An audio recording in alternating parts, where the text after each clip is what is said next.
Hello everyone, welcome to NEET PG series. I am Adesh from LearnerHub, the free learning platform जहां आप पढ़ते हो maths, physics, chemistry and biology absolutely for free, only at learnerhub.com.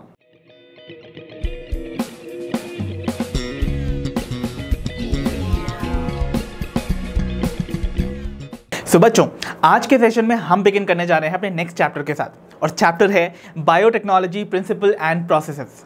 अब ये जो entire chapter है बच्चों, बड़ा ही कॉन्सेप्चुअल चैप्टर है, थोड़ा सा ट्रिकी समझ लो, लेकिन कॉन्सेप्चुअल ज़्यादा है, इसमें ज़्यादा लर्न नहीं करना पड़ेगा, इसके एप्लीकेशन पोर्शंस पे आपको ज़्यादा ध्यान देना होगा। एग्जामिनेशन में इसके एप्लीकेशंस पे बेस्ड बहुत क्वेश्चंस आते हैं। सो इस चैप्टर के सारे कॉन्सेप्ट्स को हम क्रिस्टल क्लियर बनाएंगे अपने कॉन्सेप्ट अराउंड वीडियोज़ में। So without wasting much of your precious time, let's get started.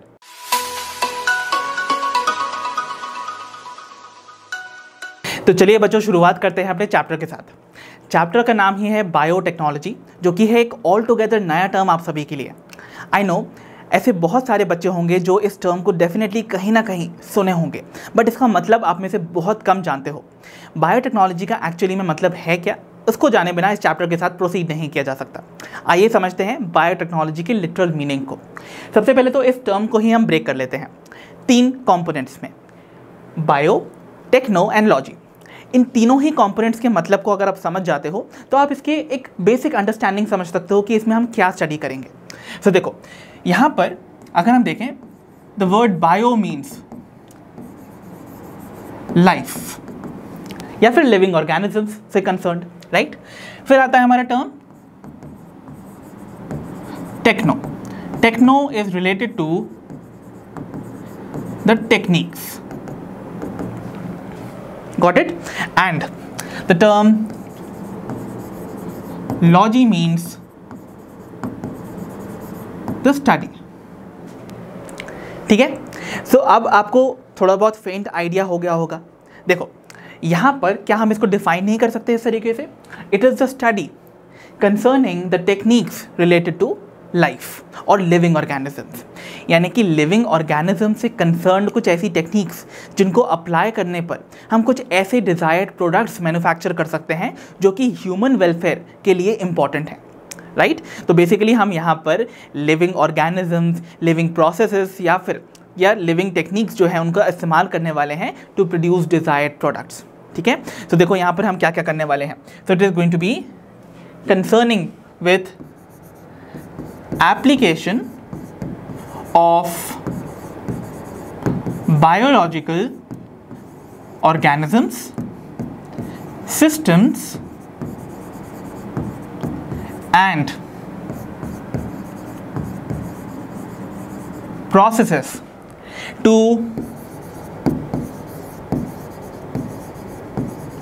generate desired products for the human welfare. ठीक है, इस बात को आपको समझना है। तो ह्यूमन वेलफेयर से रिलेटेड या ह्यूमन की सर्विसेज से रिलेटेड कुछ ऐसे प्रोडक्ट्स का जनरेशन हम कर सकते हैं अगर हम लिविंग ऑर्गेनिजम्स, सिस्टम्स और प्रोसेसेस को अप्लाई करें। तो इसका मतलब यहाँ पर हम माइक्रो ऑर्गेनिजम्स यानी कि माइक्रोब्स, इवन हम प्लांट्स एंड एनिमल्स के सेल्स या उनके कंपोनेंट्स का भी इस्तेमाल कर सकते हैं to generate those desirable products. ठीक है, सो याद रखिएगा, एक बात मैं अभी से यहाँ पर आपको क्लैरिफाई करना चाहता हूँ। बायोटेक्नोलॉजी में हम प्लांट्स एंड एनिमल्स को कंप्लीटली इस्तेमाल नहीं करते, मतलब एक कंप्लीट प्लांट और एक कंप्लीट एनिमल का इस्तेमाल बायोटेक्नोलॉजी में नहीं होता है, रादर उनके सेल्स और उनके कंपोनेंट का इस्तेमाल होता है। Entire body of the plant and animal का इस्तेमाल एनिमल या फिर प्लांट ब्रीडिंग में किया जाता है या फिर एग्रीकल्चर या हॉर्टिकल्चर जैसी फील्ड्स में किया जाता है, बट उनका छोटा सा एक हिस्सा जैसे कि सेल हो गया या फिर उनके कंपोनेंट, सेल के कंपोनेंट्स हो गए या फिर कुछ मॉलिक्यूल्स जो कि उस सेल के अंदर प्रेजेंट हैं, उनका इस्तेमाल बायोटेक्नोलॉजी में होता है, but not the complete organism. Got it? Okay.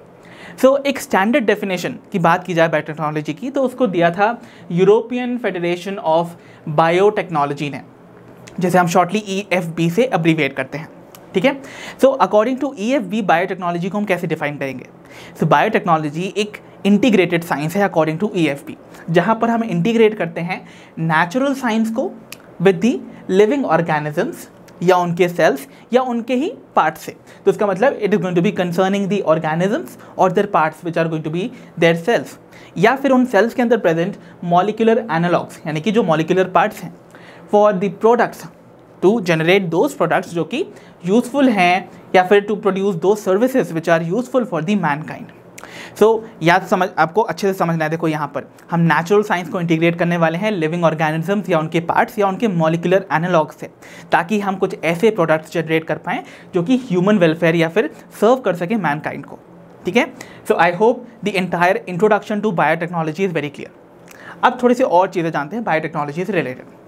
देखो बच्चों, बायोटेक्नोलॉजी ऑल्दो आज के लिए एक बज़वर्ड है, ये एक हॉट टॉपिक है दीज डेज, बट बायोटेक्नोलॉजी की अगर बात की जाए तो ये एक एज ओल्ड प्रैक्टिस है जो कि बहुत लंबे समय से चली आ रही है।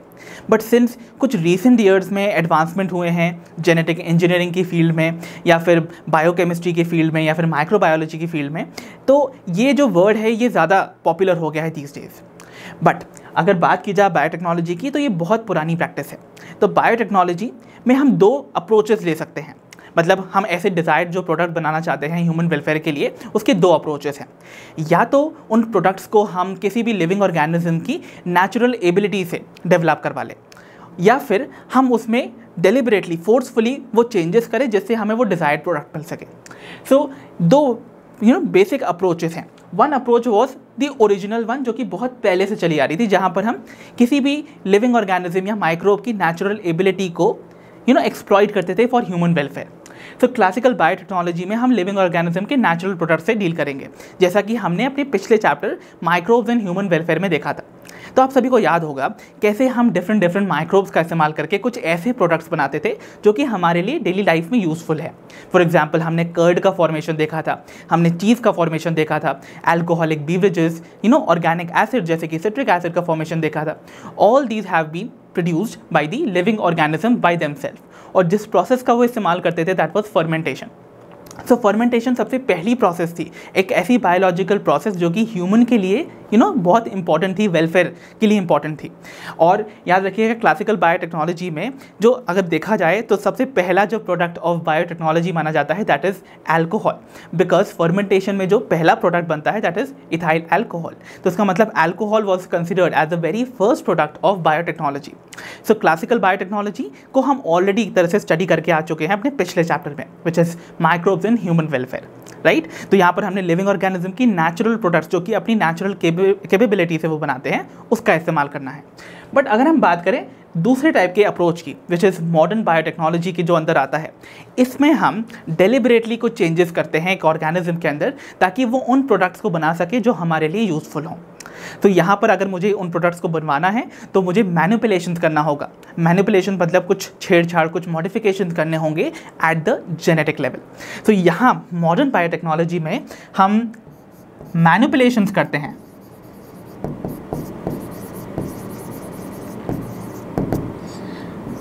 At genetic level, that is at the level of the DNA. ठीक है, और ये जो एंटायर मॉडर्न बायोटेक्नोलॉजी है ये आपको बेस्ड नज़र आएगी ऑन अ स्पेसिफिक टेक्निक जिसे हम बुलाते हैं जेनेटिक इंजीनियरिंग, या फिर इसको हम एक और नाम भी देंगे जिसको रिकॉम्बिनेंट डीएनए टेक्नोलॉजी। सो हमारा जो एंटायर चैप्टर होगा ये वाला, ये इस मॉडर्न बायोटेक्नोलॉजी पे बेस्ड होगा, इस अप्रोच पे of biotechnology. So modern biotechnology के बारे में और डिटेल्स आइए अब हम समझने की कोशिश करते हैं। तो चलिए बच्चों, let us now take an insight into the modern biotechnology. आज जो हमें मॉडर्न बायोटेक्नोलॉजी देखने को मिलती है ना, उसका बर्थ बेसिकली एनेबल ही हुआ है due to development of two core techniques. तो अगर ये दो कोर टेक्निक्स डेवलप नहीं होती तो आज मॉडर्न बायोटेक्नोलॉजी भी सर्वाइव नहीं कर रही होती, राइट। सो कौन सी हैं वो दो कोर टेक्निक्स? सबसे पहले हम बात करते हैं पहली टेक्निक की, विच इज़ जेनेटिक इंजीनियरिंग, जिसको हम एक और नाम से बुलाते हैं, we call it recombinant DNA technology. तो इसको हम एक और नाम से बुलाएंगे which is recombinant DNA technology, जैसे हम शॉर्टली ऐसे RDT भी लिखते हैं। ओके, इस बात को याद रखिएगा। अब यहाँ मैं अगर आपको सिंपल टर्म्स में बताऊँ कि इस एंटायर जो टेक्निक है इसमें होता क्या है। तो यहाँ पर हम कुछ मैनिपुलेशंस करते हैं, कुछ छेड़छाड़, कुछ मॉडिफिकेशंस करते हैं in the genetic material which is mostly DNA in majority of organisms. So manipulation of genetic material is going to be the very first thing जो कि आपको जेनेटिक इंजीनियरिंग में मिलती है। रादर और सिंपल टर्म्स में बताऊँ तो आप किसी दो डिफरेंट लिविंग ऑर्गेनिजम्स के DNA को ना ऐसे ज्वाइन करवा देते हो, कंबाइन करवा देते हो, मिक्स करवा देते हो to produce a hybrid DNA, और उस हाइब्रिड DNA को हम बुलाते हैं रिकॉम्बिनेंट DNA। ओके, तो यहाँ देखिएगा यहाँ पर क्या होने वाला है। यहाँ पर अगर मैं आपको सिंपल टर्म्स में लिख दूँ तो फॉर योर कन्वीनियंस मैं यहाँ लिख देता हूँ, जो जेनेटिक इंजीनियरिंग है उसमें हम DNA फ्रॉम टू ऑर्गेनिजम्स को क्या करेंगे, कंबाइन करेंगे और फॉर्म करेंगे एक रिकॉम्बिनेंट DNA। क्या बनाते हैं, रिकॉम्बिनेंट DNA, और इस रिकॉम्बिनेंट DNA को हम शॉर्टली लिखते हैं एज rDNA। तो रिकॉम्बिनेंट DNA का फॉर्मेशन इस एंटायर जेनेटिक इंजीनियरिंग में आपको मिलेगा। सो जब भी यहाँ पर जेनेटिक इंजीनियरिंग वर्ड आता है, you can find it synonymous to the recombinant DNA technology, जहाँ पर एक रिकॉम्बिनेंट DNA, एक हाइब्रिड DNA का फॉर्मेशन होता है, combining DNA from two different organisms. अब हमने ये जो हमारा डिज़ायर्ड जीन कंटेनिंग DNA बना लिया है, रिकम्बाइंड DNA बना लिया है, अब इसको हमें एक्सप्रेस करवाना पड़ेगा एक होस्ट की बॉडी में, एक ऐसा ऑर्गेनिज्म जिसके अंदर जाकर ये अपने आप को एक्सप्रेस करेगा। सो फाइनली हमें क्या करना है, हमने मैनिपुलेशन तो कर लिए, राइट। मैनिपुलेशंस के बाद हम अब इस रिकॉम्बिनेंट DNA को इंट्रोड्यूस करेंगे किसी होस्ट ऑर्गेनिज्म की बॉडी में, और होस्ट ऑर्गेनिज्म में जाने के बाद जब ये रिकॉम्बिनेंट DNA अपने आप को एक्सप्रेस करता है तो वो ऑल्टर कर देता है, चेंज कर देता है the phenotype of the host. तो होस्ट का जो भी एक्सप्रेशन था ओरिजिनली, जो ओरिजिनल DNA का, वो यहाँ पर चेंज हो जाता है because the new genes have been introduced in that host, right, in its DNA। तो इसका मतलब वहाँ पर expression of that phenotype will also change. Got it. तो ये बात हो गई हमारे जेनेटिक इंजीनियरिंग की। अब जेनेटिक इंजीनियरिंग के साथ साथ जो पैरेलली एक और फील्ड चलती है या टेक्निक चलती है जो कि मॉडर्न बायोटेक्नोलॉजी के लिए बहुत इंपॉर्टेंट है, it is bio process engineering, या फिर जिसे हम बायोकेमिकल इंजीनियरिंग भी बुलाते हैं। तो यहाँ होता क्या है, देखिए, हमने अपने डिज़ायर्ड प्रोडक्ट को बनाने के लिए जो भी हमने मैनिपुलेशन करने थे जेनेटिक लेवल पे वो कर लिए, होस्ट ऑर्गेनिज्म के अंदर उसको डाल भी दिया उस DNA को, और हमारा डिज़ायर्ड प्रोडक्ट बनना स्टार्ट भी हो गया। बट अगर हमें ह्यूमन वेलफेयर के लिए उस प्रोडक्ट को बनाना है तो ऑब्वियसली डिमांड ज़्यादा होगी, और उसको बनाने के लिए हमको बहुत ह्यूज अमाउंट में उसको बनाना है, राइट। तो उसको बनाने के लिए हमें बड़े बड़े रिएक्टर्स चाहिए होते हैं या फर्मेंटर्स चाहिए होते हैं। तो उसके लिए हमें उन माइक्रोब्स को लार्ज स्केल पर ग्रो करना होगा। तो उनकी लार्ज स्केल पर ग्रोथ करने पे हो सकता है कंटैमिनेशन हो सकता है माइक्रोब्स का, मतलब जिन डिज़ायर्ड माइक्रोब्स को हम ग्रो करवाना चाहते थे to produce our desired product, हो सकता है उनके साथ कुछ और माइक्रोब्स भी ग्रो कर जाएँ जो कि हमारे प्रोडक्ट्स की क्वालिटी को ख़राब कर दे। तो ऐसे में ये जो पर्टिकुलर फील्ड है या फिर जो टेक्निक है ये एनेबल करती है to provide sterile environment. Sterile मतलब होता है पैथोजन फ्री, जहाँ पर कोई भी माइक्रोबियल कंटैमिनेशन नहीं है। सो इट मीन्स यहाँ पर no microbial contamination is there when it comes to the sterile environment, ताकि हम अपने स्पेसिफिक डिज़ायर्ड टाइप के माइक्रोब्स को ही ग्रो कर सकें एट अ लार्ज स्केल, ताकि उनकी लार्ज क्वांटिटीज़ में जब ग्रोथ होगी तो हमारे प्रोडक्ट का भी जो फॉर्मेशन होगा वो लार्ज क्वांटिटीज़ में होगा, enough to cater the demands of the public. So इस तरीके से जो डिफरेंट हमारे प्रोडक्ट्स होते हैं जो हमें बायोटेक्नोलॉजिकल जिनको हम प्रोडक्ट्स बुलाते हैं, जैसे कि हमारे वैक्सीन्स हो गए या फिर एंटीबायोटिक्स हो गए, इन सभी का जो प्रोडक्शन है लार्ज स्केल पे, दिस इज़ ओनली एनेबल्ड जब हम उनको स्टेराइल एनवायरनमेंट दे पाएँ, and that is all possible due to bio process engineering. तो चलिए बच्चों, अब हम डिस्कस करते हैं the need for genetic engineering या फिर रिकॉम्बिनेंट DNA टेक्नोलॉजी की हमें आखिरकार क्या रिक्वायरमेंट है, राइट। भाई नेचर में अपने आप ही रिकॉम्बिनेशन अकर करता है। सेक्सुअल रिप्रोडक्शन आप सभी जानते हो, सेक्सुअल रिप्रोडक्शन में गैमीट फॉर्मेशन के टाइम पे एक्सचेंज ऑफ जेनेटिक मटेरियल अकर करता था, रिकॉम्बिनेशन होता था। हाइब्रिडाइजेशन टेक्निक्स में भी रिकॉम्बिनेशन अपने आप नेचुरली अकर करता है। तो आखिरकार हमें खुद से जेनेटिक मैनिपुलेशन करने की रिक्वायरमेंट ही क्यों है, खुद से रिकॉम्बिनेशन करने की क्या रिक्वायरमेंट है, राइट। तो इसको हम समझते हैं with the help of some scenario, right. एक सिनेरियो लेते हैं। मान लीजिए आप हाइब्रिडाइजेशन करवा रहे हो दो प्लांट्स के बीच में और आप एक डिज़ायर्ड प्लांट जनरेट करना चाहते हो। अब जो दो प्लांट्स आपने सेलेक्ट किए हैं उनके साथ कुछ इश्यूज हैं। इमेजिन एक प्लांट है आपके पास कुछ इस तरीके से,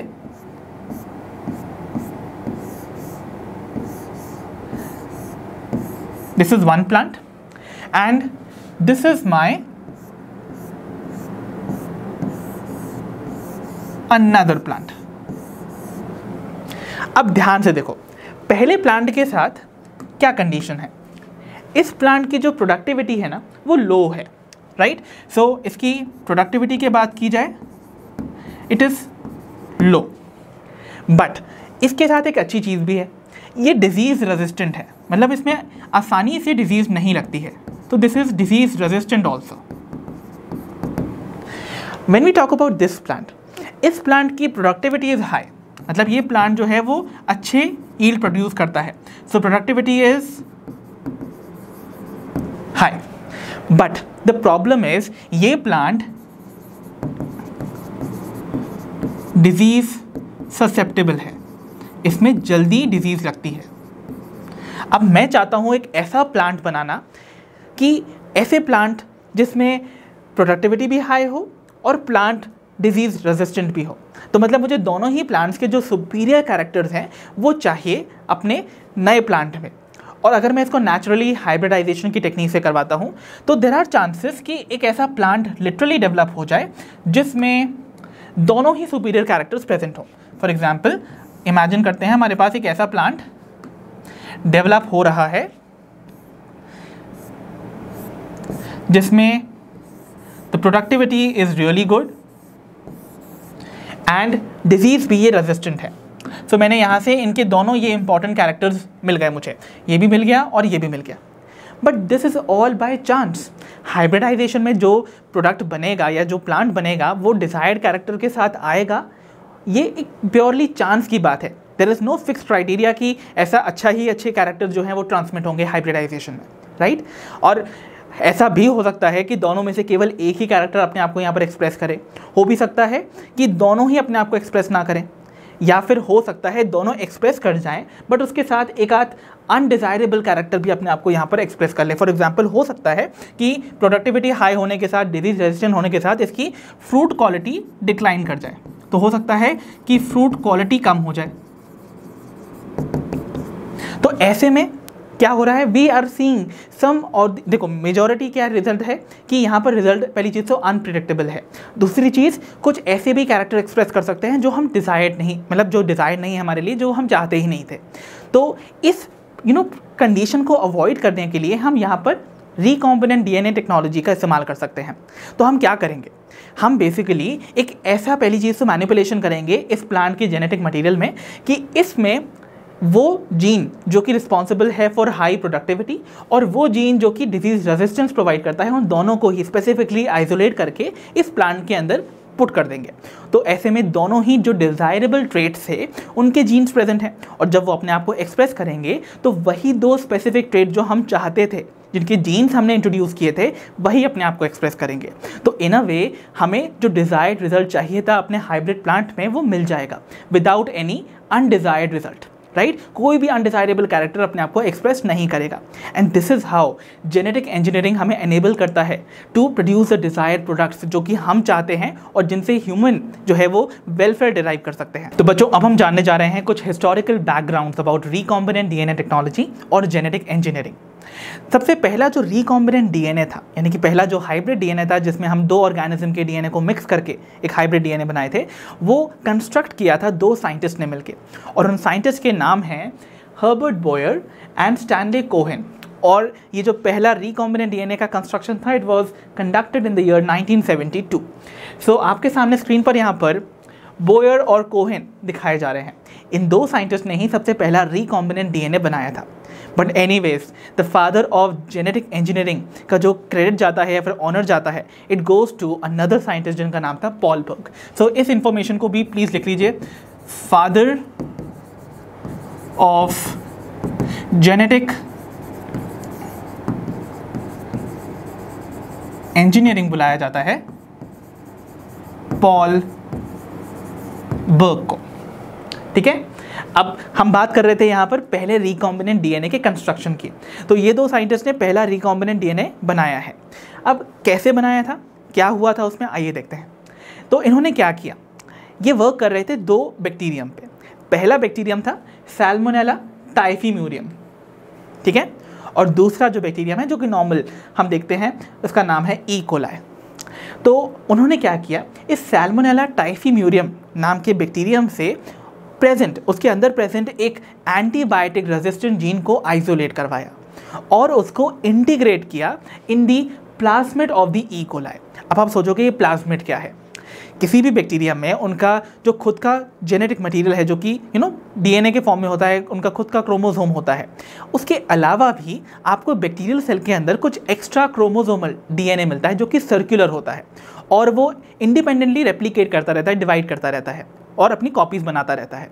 उस प्लाज्मिड के अंदर, उस एक्स्ट्रा क्रोमोसोमल डीएनए की पीस के अंदर उन्होंने ये एंटीबायोटिक रेजिस्टेंट जीन को इंटीग्रेट करवा दिया और पहला रिकॉम्बिनेंट डीएनए बनाया। कैसे बनाया, जल्दी से देख लेते हैं इसका एक representation. So we'll understand it by a simple representation कि इमेजिन करो सैल्मोनेला टाइफीम्यूरियम से उन्होंने जिस एंटीबायोटिक रेजिस्टेंट जीन को आइसोलेट किया था वो ये है। So this is my antibiotic resistant gene और इन्होंने इसको इंटीग्रेट करवाया कहाँ पर, in the plasmid of E coli. तो इमेजिन करो ये मेरा ई कोलाई बैक्टीरियम है, ये उसका नॉर्मल जेनेटिक मटेरियल, उसका जो क्रोमोसोम है वो प्रेजेंट है, राइट, और ये इसका क्रोमोसोमल डीएनए हो गया और एक एक्स्ट्रा क्रोमोसोमल डीएनए जो कि सर्कुलर होता है, ये वाला, इसको हम बुलाते हैं, this is what we call as plasmid. याद रखिएगा यहां पर ये जो बैक्टीरियम है ये मैंने ई कोलाई दिखाया है, ठीक है। सो ई कोलाई के प्लाज्मिड को उन्होंने आइसोलेट किया, सबसे पहले तो बाहर निकाला। सो ये आ गया मेरा प्लाज्मिड और ये उन्होंने एंटीबायोटिक रेजिस्टेंट जीन को सैल्मोनेला टाइफीम्यूरियम से निकाला था। दोनों को उन्होंने रिकम्बाइन करवा दिया, दोनों को रिकम्बाइन करवाया और बना सबसे पहला रिकॉम्बिनेंट डीएनए। तो कैसा बना होगा, देखो यहाँ पर ये पोर्शन तो हमारा ओरिजिनल प्लाज्मिड का है और उसमें इंटीग्रेट हो गया है हमारा फॉरेन जीन। तो यहां देखा आपने, ये हमारा क्या है, this is my DNA insert जो कि है एंटीबायोटिक रेजिस्टेंट जीन, ठीक है। तो याद रखिएगा ये जो डीएनए है मैंने इंसर्ट करवाया है इस प्लाज्मिड के अंदर। तो दिस इज माय प्लाज्मिड जो कि अगेन एक पीस ऑफ डीएनए ही है। सो एक डीएनए फ्रॉम दिस ऑर्गेनिज्म, दूसरा डीएनए फ्रॉम सैल्मोनेला टाइफीम्यूरियम, दोनों से हमने एक्सट्रैक्ट किया, उनको रिकम्बाइन किया to form a hybrid DNA called recombinant DNA. So इस तरीके से सबसे पहला रिकॉम्बिनेंट डीएनए कंस्ट्रक्ट किया था इन दो साइंटिस्ट ने। आई होप आपको ये पहला इंफॉर्मेशन क्लियर हुआ होगा। अनदर ब्रेक थ्रू इवेंट जो हमें मिलता है in the history of genetic engineering is the discovery of restriction enzymes, जिन्हें हम रेस्ट्रिक्शन एंडोन्यूक्लियसेस भी बुलाते हैं। अभी हाल में आपको थोड़ी देर में ही समझाने वाला हूँ कि इन एंजाइम्स को रेस्ट्रिक्शन एंजाइम्स क्यों बुलाते हैं। इसका दूसरा नाम भी लिख लीजिए, विच इज रेस्ट्रिक्शन एंडोन्यूक्लियसेस। अब इनको एंडोन्यूक्लियसेस क्यों बुलाते हैं ये मैं आपको थोड़ी देर में समझाऊंगा। उससे भी पहले एक और चीज़ जान लीजिए कि इनको हम मॉलिक्यूलर सीजर्स बुलाते हैं। इनको मॉलिक्यूलर सीजर्स क्यों बुलाएंगे भाई, सीजर्स क्या करती हैं, इसका फंक्शन के बेसिस पे इसका नाम पड़ा। तो सीजर्स क्या करती हैं, they cut something, right, scissors cut करने का काम करती हैं किसी भी चीज़ को। सिमिलरली ये एंजाइम्स भी कट करते हैं। अब किसको कट करेंगे, ऑब्वियसली जेनेटिक इंजीनियरिंग में हम मैनिपुलेशन कर रहे हैं डीएनए का, तो डीएनए से ही छेड़छाड़ करने के लिए डीएनए को अगर मुझे एक ऑर्गेनिज्म से दूसरे ऑर्गेनिज्म में ट्रांसफर करना है तो उसके लिए मुझे कट तो करना पड़ेगा ना। सो कट करने का काम यहाँ पर करते हैं रेस्ट्रिक्शन एंजाइम। तो ये बेसिकली कट करते हैं डीएनए के सेगमेंट को। हमारे डिजायर्ड जो जीन है या फिर जीन ऑफ इंटरेस्ट है उसको कट करने का काम रेस्ट्रिक्शन एंजाइम्स करते हैं। इतनी बात क्लियर हो गई, तभी तो हम इनको बुलाएंगे मॉलिक्यूलर सीजर्स। तो ये मॉलिक्यूलर सीजर्स का काम करते हैं because they cut DNA at specific sites. Got it. चलिए अब एक बात और भी जान लो, जितने भी रेस्ट्रिक्शन एंजाइम्स हैं इन सभी का जो आइसोलेशन हुआ है या फिर इन सभी की जो डिस्कवरी हुई है, they have been only and only in bacteria. तो सारे के सारे जो बैक्टीरिया हैं ना, वही इन एंजाइम्स को प्रोड्यूस करते हैं। तो जितने भी रेस्ट्रिक्शन एंडोन्यूक्लियेजेस हैं वो आइसोलेट हुए हैं फ्रॉम द बैक्टीरिया। और याद रखिएगा, जो पहला रेस्ट्रिक्शन एंजाइम आइसोलेट हुआ था, it was in the year 1963। तो सिर्फ बैक्टीरिया ही इस एंजाइम को क्यों बनाते हैं और इनको रेस्ट्रिक्शन एंजाइम्स क्यों बुलाएंगे? देखो, बैक्टीरिया ने इस एंजाइम को अपने अंदर प्रोड्यूस करना स्टार्ट किया था to prevent themselves from the attack of bacteriophages. So bacteriophages क्या हैं? अब बच्चे यहाँ पर कंफ्यूज हो जाते हैं कि बैक्टीरियोफाजेस बैक्टीरिया हैं। जी नहीं, वो वायरसेस हैं, वो फाज पार्टिकल्स हैं, राइट, जो कि बैक्टीरियल सेल्स पे अटैक करते हैं। तो आप सभी को याद होना चाहिए, जो बैक्टीरियोफाजेस होते हैं, they normally attack bacterial cells, right. अब ये जो बैक्टीरियोफाजेस है, जैसे कि मैंने बताया, दे आर वायरसेस। तो ऐसे ये जो वायरस देखने को मिलते हैं ना, जिसको हम फाज भी लिखते हैं, तो दे आर वायरसेस, राइट। और ये अटैक करते हैं बैक्टीरियल सेल्स को। तो ये बैक्टीरियल सेल आपको दिखाया जा रहा है, ठीक है, ओके। सो अपने आप को बचाने के लिए from the attack of these bacteriophages, bacterial cells ने एक मॉडिफिकेशन सिस्टम डेवलप किया, एक डिफेंस सिस्टम, जिसे हम बुलाते हैं, एक नाम लिख लीजिए, जिसे हम बुलाते हैं बैक्टीरियल, या फिर हम इसको रेस्ट्रिक्शन मॉडिफिकेशन सिस्टम बुलाएंगे। अब इस सिस्टम के अंदर बैक्टीरिया ने अपने अंदर दो टाइप के एंजाइम्स डेवलप किए। क्या डेवलप किए? दो टाइप के एंजाइम्स। पहला जो एंजाइम था, उन्हें हमने नाम दिया रेस्ट्रिक्शन एंजाइम्स, ठीक है, और दूसरे जो एंजाइम्स हैं उन्हें नाम दिया मिथाइलेज, ठीक है। अब मिथाइलेज का नाम बता रहा है कि ये मिथाइल ग्रुप को ऐड करता है, ठीक है। अब देखो क्या होगा, ये जो सिस्टम है, इसमें वर्क करने वाले जो एंजाइम्स हैं, देखो कौन कौन से, रेस्ट्रिक्शन एंडोन्यूक्लियेज और मिथाइलेज, ठीक है। ये दो एंजाइम्स ही बैक्टीरिया के अंदर डेवलप हुए as a part of this modification system, right. अब देखो ये कैसे वर्क करेंगे।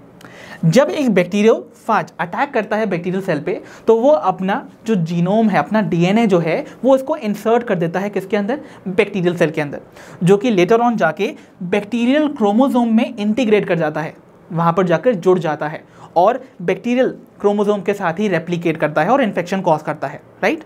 बट जब ये रेस्ट्रिक्शन एंडोन्यूक्लियस का डेवलपमेंट हो गया, तो ये रेस्ट्रिक्शन एंडोन्यूक्लियस क्या करते हैं, इस फाज के डीएनए को ऑब्जर्व करने के बाद उसको अच्छे से पहचानते हैं, ओके। एक स्पेसिफिक, याद रखना, एक बात मैं अभी से बता देता हूँ, जितने भी रेस्ट्रिक्शन एंडोन्यूक्लियस हैं या फिर रेस्ट्रिक्शन एंजाइम्स हैं, वो एक स्पेसिफिक साइट पे ही कट करते हैं डीएनए को, ठीक है। तो मतलब उनका एक रिकग्नाइजेशन सीक्वेंस होता है, जिसको वो रिकग्नाइज करते हैं कि भाई ये सीक्वेंस है, इस पे मुझे कट लगाना है, और उस सीक्वेंस को कट करते हैं। और ये रेस्ट्रिक्शन एंडोन्यूक्लियस बेसिकली डेवलप हुए थे to cut the viral DNA. But ऐसा भी तो हो सकता है जिस सीक्वेंस को वो पहचानने के बाद कट करते हैं, वो बैक्टीरियल क्रोमोसोम के अंदर भी प्रेजेंट हो। तो कहीं ऐसा ना हो कि ये रेस्ट्रिक्शन एंडोन्यूक्लियस वायरल डीएनए के साथ साथ अपने बैक्टीरियल डीएनए को भी कट कर दे। तो ऐसा होने से रोकने के लिए ये मिथाइलेज एंजाइम का डेवलपमेंट हुआ। ये मिथाइलेज एंजाइम क्या करते हैं, उस स्पेसिफिक सीक्वेंस पे जाके मिथाइल ग्रुप ऐड कर देते हैं। तो आपको ये जो ग्रीन स्ट्रक्चर दिखाई जा रहे हैं ना, मैं आपको दिखा देता हूँ और अच्छे से, ये जो ग्रीन स्ट्रक्चर्स हैं, ये मिथाइल ग्रुप हैं। अब ये जो मिथाइल ग्रुप्स हैं, ये मिथाइल ग्रुप क्या कर रहे हैं, एक तरह से टैग्स की तरह काम कर रहे हैं।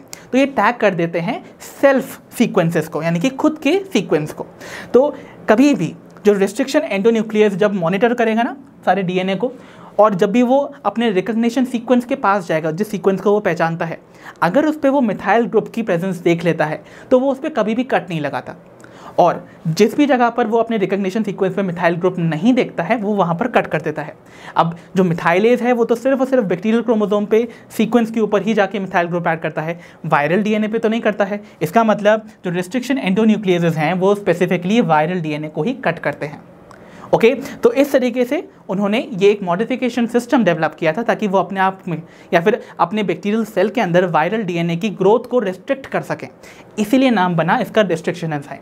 So the development of restriction enzymes in the bacterial cell was to restrict the multiplication or the growth of viral DNA inside bacterial cell, इसीलिए we call it restriction enzymes.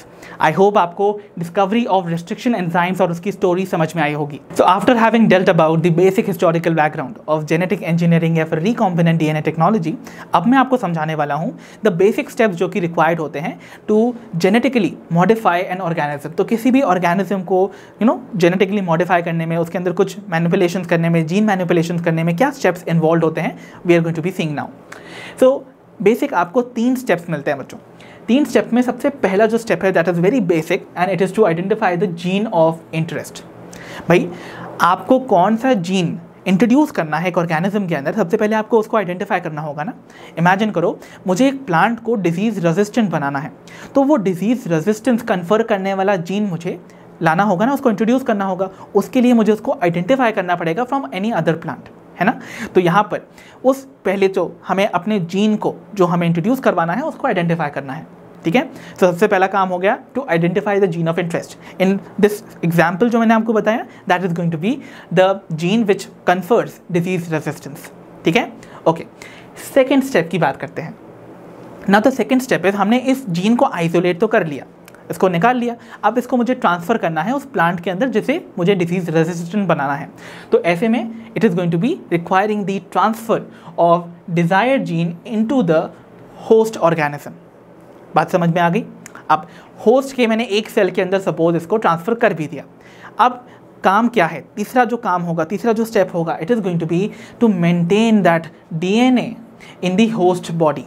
तो उस होस्ट के अंदर उस डीएनए को, उस recombinant DNA को मुझे मेंटेन करके रखना पड़ेगा और ये भी इंश्योर करना पड़ेगा कि जिस सेल के अंदर मैंने उसे इंट्रोड्यूस किया था, जब वो सेल बार बार डिवाइड करेगा तो उसकी हर प्रोजेनी में वो डीएनए जाए, तभी तो उस एंटायर ऑर्गेनिज्म के हर सेल में वो जीन अपने आप को एक्सप्रेस कर पाएगा जो हम डिज़ायर्ड जीन चाहते थे to express. Right. So and the transfer of DNA to its progeny is going to be another important step. तो ये 3 बेसिक स्टेप्स हैं. राइट. अब इसको समझाने के लिए एक सिंपल रिप्रेजेंटेशन आपके सामने दे रखा है. अब यहाँ पर थोड़े से मॉडिफिकेशन हैं. यहाँ पर मैंने वो प्लांट वाले एग्जाम्पल की जगह पर बैक्टीरियल सेल ले लिया. Let us see now how will this entire technique work.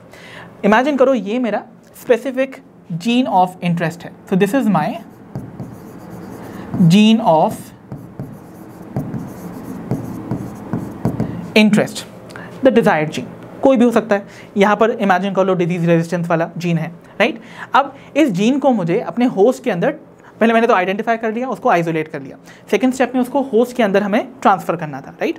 But ये जीन खुद से चल के तो जा नहीं सकता इस होस्ट के अंदर. इमेजिन करो ये बैक्टीरियल सेल मेरा होस्ट है, इमेजिन कर लो. ठीक है. सो इस जीन को इधर तक कैसे पहुँचाया जाए, उसके लिए ये खुद नहीं चल के जा सकता. So we need something else. हमें एक ट्रांसमिटिंग एजेंट की रिक्वायरमेंट होती है. राइट. और जब भी कोई चीज़ किसी चीज़ को कैरी करके ले जाती है उसको हम एक बेसिक सा टर्म देते हैं विच इज़ कॉल्ड वेक्टर. राइट. अब आपको याद होगा ह्यूमन हेल्थ एंड डिजीज़ वाले चैप्टर में जब हमने मलेरियल पैरासाइट प्लाज्मोडियम की लाइफ साइकिल देखी थी, तो आपने देखा था प्लाज्मोडियम खुद से तो मूव नहीं कर सकता ना, वो तो इमोटाइल है. तो ऐसे में जो उसको लेकर जाता था टू दी होस्ट बॉडी, जैसे ह्यूमंस को जब हम हमारे अंदर इस प्लाज्मोडियम की एंट्री होती है that is by some carrier, और वो कैरियर थी फीमेल एनोफिलीज मस्कीटो जिसे हम वेक्टर बुलाते थे for that specific pathogen. Right. तो यहाँ पर भी मुझे एक डीएनए की रिक्वायरमेंट होगी जो कि इस जीन ऑफ इंटरेस्ट को कैरी कर होस्ट के अंदर लेकर जाए, and that is what we call as vector. तो हमें रिक्वायरमेंट होती है एक और डीएनए की which is called the vector DNA.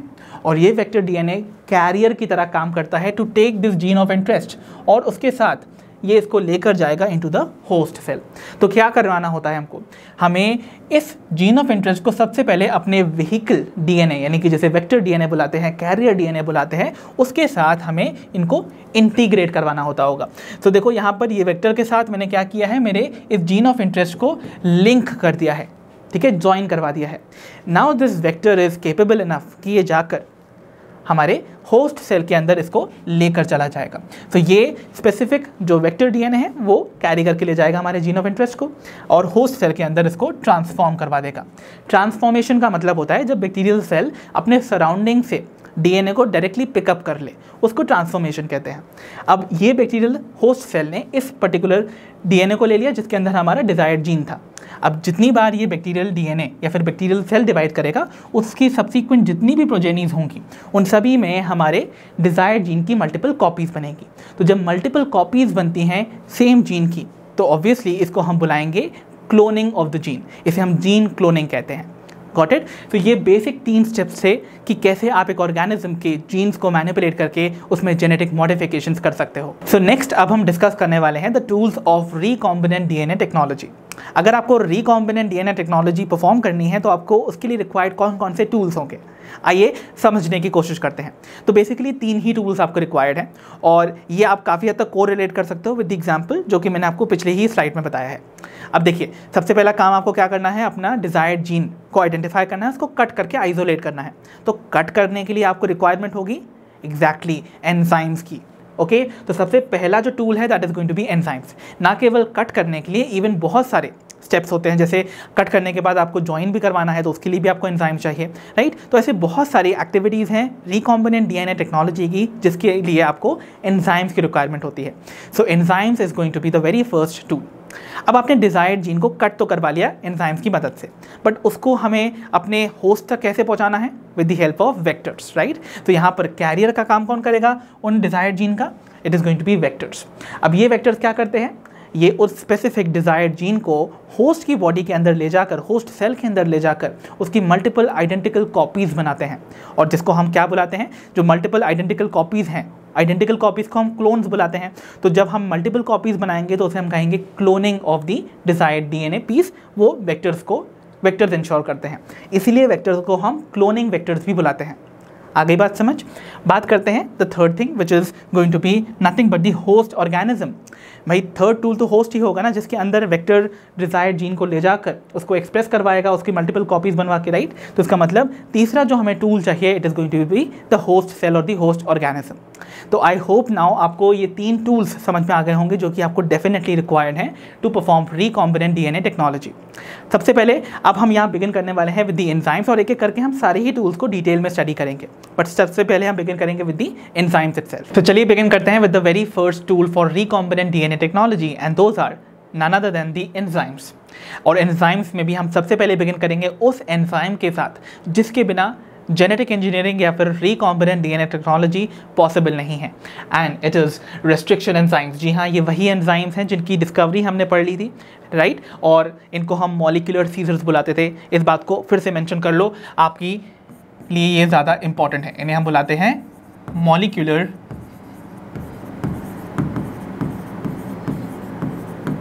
Seizures, right. इनको हम रेस्ट्रिक्शन एंडोन्यूक्लियसेस भी बुलाते हैं। ओके, सो इनकी डिस्कवरी हमने देख ली थी, राइट। अब हम इनके बारे में कुछ और इन्फॉर्मेशन जानते हैं, कैसे ये रेस्ट्रिक्शन जो एंजाइम्स हैं वो बायोटेक्नोलॉजी में या फिर जेनेटिक इंजीनियरिंग में अपना रोल प्ले करेंगे। तो इससे भी पहले एक इन्फॉर्मेशन यही जान लो, जितने भी रेस्ट्रिक्शन एंजाइम्स हैं ये बिलोंग करते हैं एक लार्जर ग्रुप ऑफ एंजाइम्स को, जिन्हें हम न्यूक्लियसेस बुलाते हैं। अब जैसा नाम बता रहा है, न्यूक्लियसेस बोले तो वो एंजाइम्स जो कि डाइजेस्ट करते हैं, ब्रेक करते हैं हमारे न्यूक्लिक एसिड्स को। और न्यूक्लिक एसिड्स में भी स्पेसिफिकली क्योंकि हम बात कर रहे हैं recombinant DNA technology, that means हम यहाँ पर जिस न्यूक्लिक एसिड से डील करेंगे with the help of these nucleases would be DNA itself, ठीक है। तो जिस न्यूक्लिक एसिड पे ये न्यूक्लियस एक्ट करेंगे would be DNA, fine. Okay, बात करते हैं न्यूक्लियसेस के फर्दर सब डिवीजन की। तो न्यूक्लियसेस को उनकी एक्टिविटी के बेसिस पे हम 2 ब्रॉड कैटेगरीज में डिवाइड कर सकते हैं। One is called exonucleases and the other one are called एंडोन्यूक्लियसेस।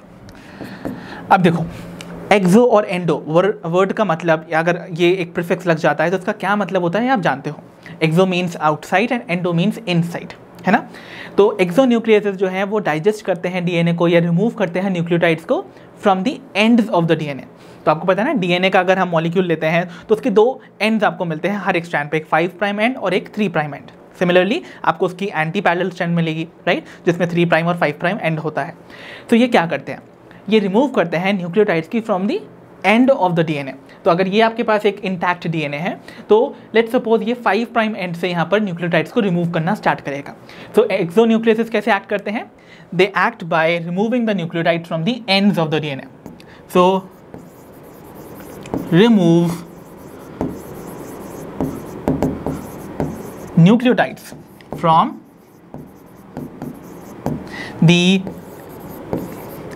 Ends of the DNA. वही बात करें अगर एंडोन्यूक्लियस की, तो एंडोन्यूक्लियस जैसे नाम बता रहा है, ये न्यूक्लिक एसिड यानी कि डीएनए के विद इन कट लगाते हैं। So they remove nucleotides from within the DNA. ठीक है, तो यहां पर याद रखिएगा, they remove specific portion of DNA, okay, या फिर आप कह सकते हो specific portion of nucleotides rather. ठीक है, so specific portion of nucleotides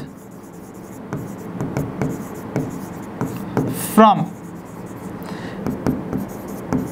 with in the DNA, यानी कि डीएनए के अंदर ये कट लगाते हैं कुछ इस तरीके से। देखो आपके पास ये इंटैक्ट डीएनए है, हो सकता है दो स्ट्रैंड में से किसी एक स्ट्रैंड के बीचों बीच ये कट लगा दे, राइट, कुछ इस तरीके से न्यूक्लियोटाइड्स को बीच में से रिमूव कर रहा है।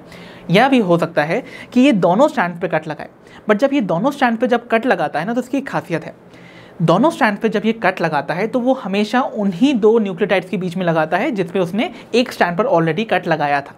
मतलब अगर पहले वाली जो स्ट्रैंड है उसमें इमेजिन करो इस एंडोन्यूक्लियस ने अगर दो न्यूक्लियोटाइड्स ए और जी के बीच में कट लगाया था, तो दूसरी वाली स्ट्रैंड में भी वो ए और जी के बीच में ही कट लगाएगा। ठीक है, तो इस तरीके से याद रखना है कि यहाँ पर कट वो दोनों स्ट्रैंड पे तो लगाता है, but between the same two nucleotides. So ऐसे वाले जो एंडोन्यूक्लियसेस होते हैं ना, ऐसे वाले एंडोन्यूक्लियसेस जो दोनों स्ट्रैंड पे कट लगाते हैं between the same two nucleotides would be called restriction endonucleases. बात आगे समझ? तो रेस्ट्रिक्शन एंडोन्यूक्लियसेस दोनों ही आपको याद रखना है, दोनों ही स्ट्रैंड्स पे कट लगाएंगे but between same two nucleotides. ये बात समझ में आ गई होगी। चलिए, रेस्ट्रिक्शन एंजाइम से रिलेटेड इतनी बात समझ में आ गई। रेस्ट्रिक्शन एंडोन्यूक्लियसेस किन्हें कहते हैं वो भी आपको समझ में आ गया। तो अब हम देखते हैं अबाउट कि कैसे ये रेस्ट्रिक्शन एंजाइम्स अपनी एक्टिविटी परफॉर्म करते हैं। तो याद रखना, जैसा कि मैंने बताया था, रेस्ट्रिक्शन एंडोन्यूक्लियसेस कट लगाते हैं दोनों स्ट्रैंड्स पे ऑन दी डीएनए। अब एक चीज़ मैंने आपको जब डिस्कवरी पढ़ा रहा था तब मैंने बताई थी कि जो रेस्ट्रिक्शन एंजाइम्स हैं वो एक स्पेसिफिक सीक्वेंस ऑफ न्यूक्लियोटाइड्स पे ही एक्ट करते हैं। तो कुछ स्पेसिफिक न्यूक्लियोटाइड सीक्वेंस को वो पहचानते हैं जिस पे वो एक्ट करेंगे। उन स्पेसिफिक न्यूक्लियोटाइड सीक्वेंस को हम रिकग्निशन साइट्स बुलाते हैं या फिर रिकग्निशन सीक्वेंस बुलाते हैं। तो याद रखना एक बात कि जितने भी रेस्ट्रिक्शन एंजाइम्स हैं they cut at a specific sequence, जिसे हम बुलाएंगे रिकग्निशन साइट या फिर सीक्वेंस, राइट। और जितनी भी रेस्ट्रिक्शन एंडोन्यूक्लियसेस हैं उनका ये जो रिकग्निशन साइट है वो कुछ स्पेशल फिनोमिना शो करता है, कुछ स्पेशल कंडीशन रिप्रेजेंट करता है। एक्चुअली जितने भी स्पेसिफिक साइट्स पे कट लगाता है वो रिप्रेजेंट करता है पैलिंड्रोमिक न्यूक्लियोटाइड सीक्वेंस। अब what are palindromic nucleotide sequence? उससे पहले ये जानो पैलिंड्रोम क्या है। पैलिंड्रोम कुछ ग्रुप ऑफ लेटर्स है जिनको हम अगर फॉरवर्ड रीड करें या बैकवर्ड रीड करें वो फॉर्म करते हैं सेम वर्ड। जैसे एग्जाम्पल के तौर पे, let me show you one example के तौर पे, अगर हमारे पास है वर्ड मलयालम, सो ये जो ग्रुप ऑफ लेटर्स है इनको अगर आप फॉरवर्ड रीड करो या बैकवर्ड रीड करो, दोनों ही टाइम ये मलयालम वर्ड ही फॉर्म करेंगे। सिमिलरली अनदर एग्जाम्पल जो आप ले सकते हो सकता है आप में से किसी का नाम भी हो, दैट इज नितिन।